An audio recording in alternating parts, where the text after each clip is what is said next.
الحمد لله وصلى الله تعالى وسلم وبارك على رسول الله محمد وآله المهتدين بهداه من الصحب والأزواج والقرابة والتابعين لهم بإحسان إلى يوم اللقاء. خوشک برانی بەڕێز و خۆشەویست، ئێمە لە زنجیرەی ئەدەب و ڕەوشتە کۆمەڵاتیەکان گەیشتوینە ئاڵقەی سێیەم. لەم ئاڵقەی سێیەمەدا ئەدەبەکانی نێوان ژن و مێرد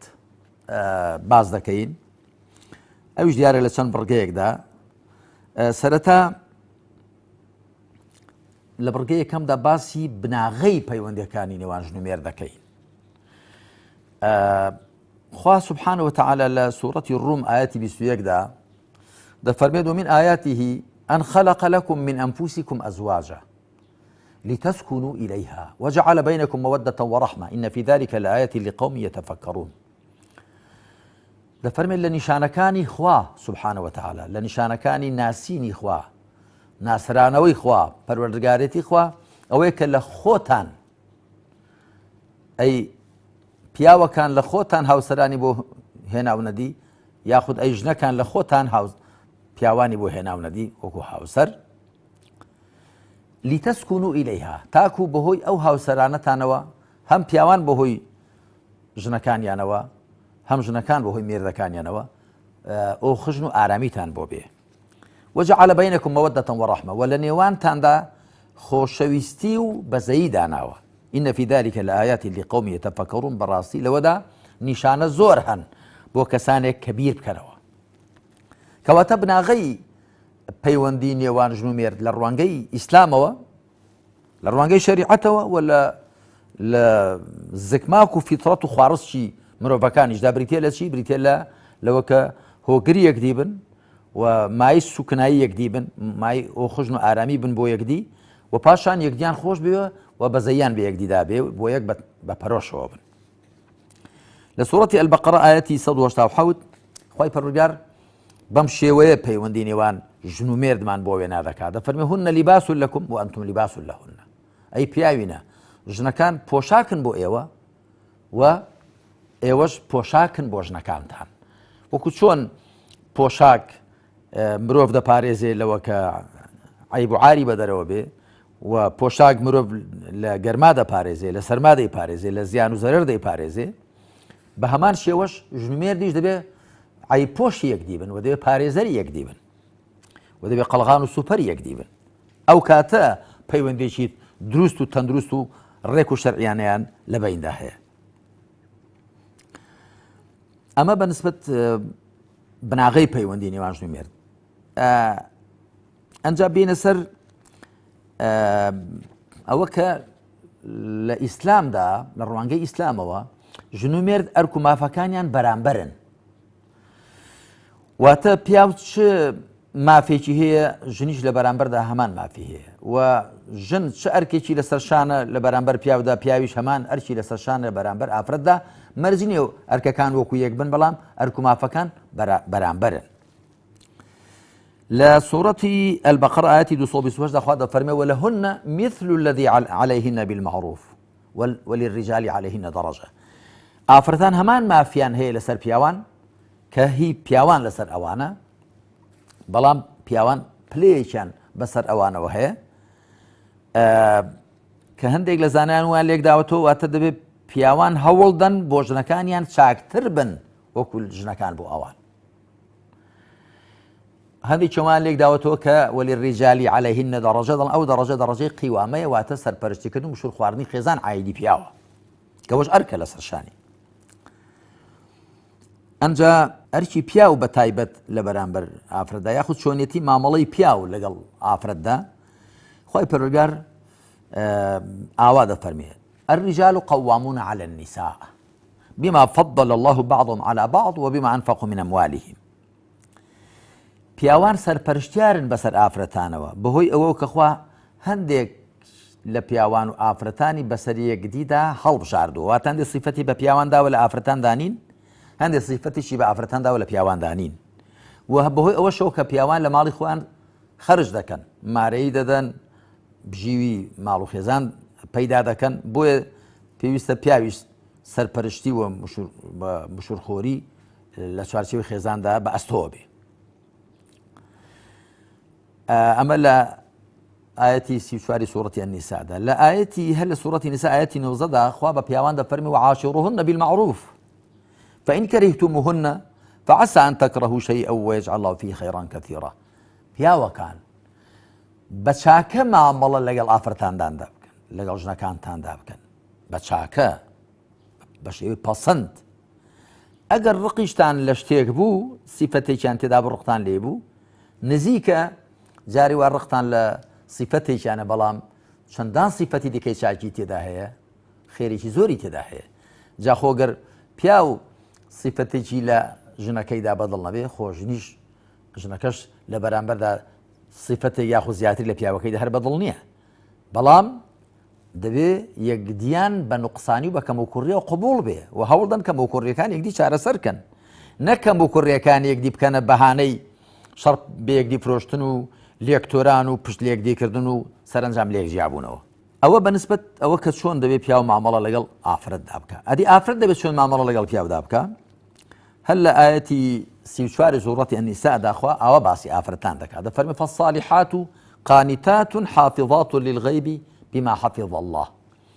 ئافرەتانی چاک ئەوانن کە قانیتات واتە ملکەچن بۆ مێردیان، بە قسەی مێردیان دەکەن، فەرمانبەرن بۆ مێردیان. مادام پیاو سەرپەرشتیاری خێزانە، سەرپەرشتیاری ئەو دائیرەی خێزانە، دەبێ ئەوانەی لەو چوارچێوەیەدان دەبێ بە قسەی بکەن، ئەگەر نەکارەکەی بۆ ناڕوە. قانیتات ئەوە ماناکەیەتی، واتە ملکەچن بۆ بە قسەی مێردیان دەکەن، دیارە لە سنووری شەرعدا و بە پێی توانیان و لە سنووری بە پەسەنددانراودا. چونکە ئینەمە الطاعة فی المعروف،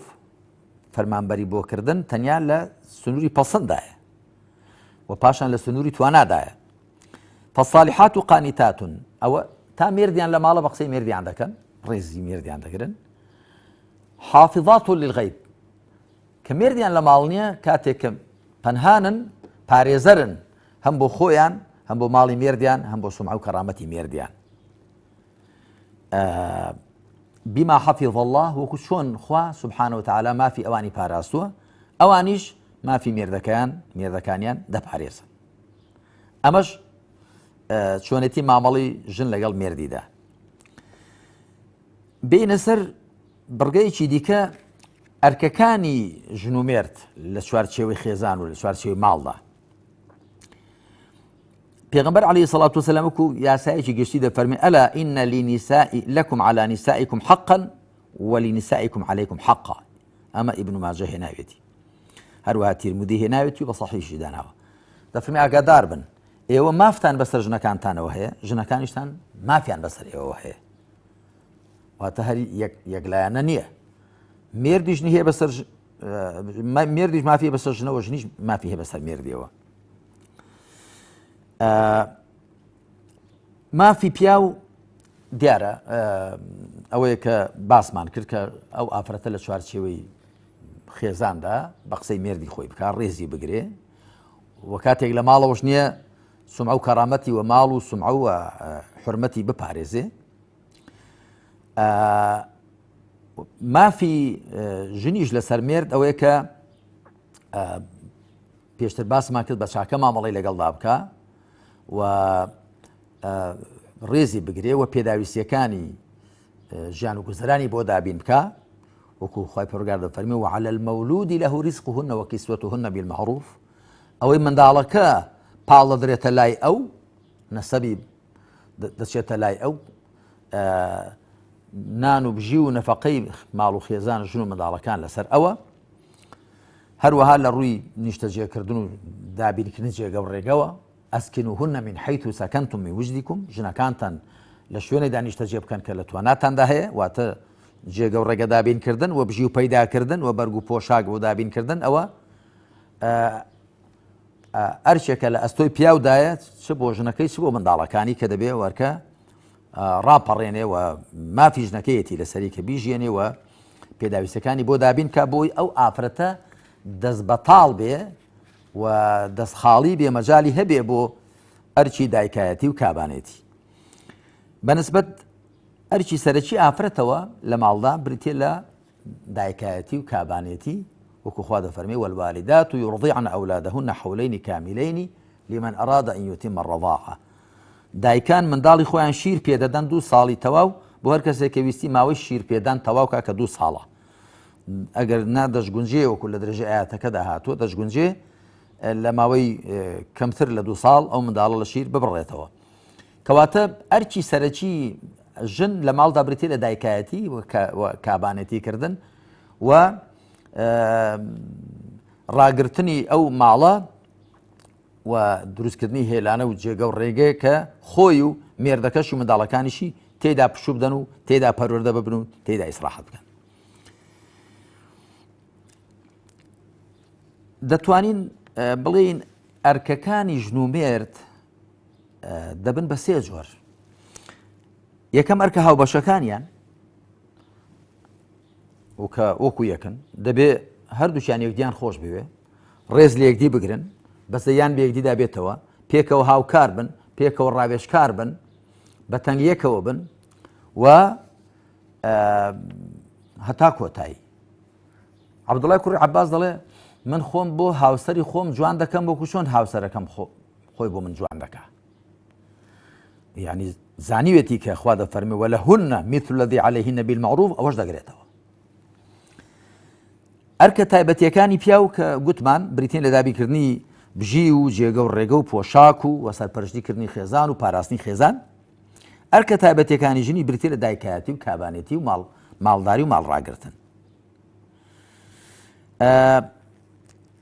پێغەمبەری خوا صلی الله عليه وسلم کردوێتی بە پێوەر و بە تەرازوو بۆ چاکێتی پیاوان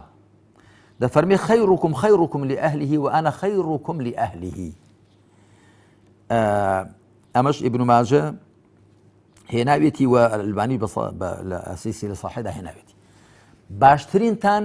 ئەوانن کە باشترینیانن بۆ ماڵ و خێزانیان و من باشترینم بۆ ماڵ و خێزانم هیچ کەس نەگەیشتۆتە پێغەمبەر صلی الله عليه وسلم لە چاکیدا لە ڕەوشت بەرزیدا لە ئاکار پەسەندیدا بۆ ماڵ و خێزانی و بۆ خەڵکیش بەگشتی لە کۆتاییدا دەتوانین بڵێن بناغی هەڵسوکەوتی ڕاست و دروستی ژن و مێرد لە چوارچێوەی ماڵ و خێزاندا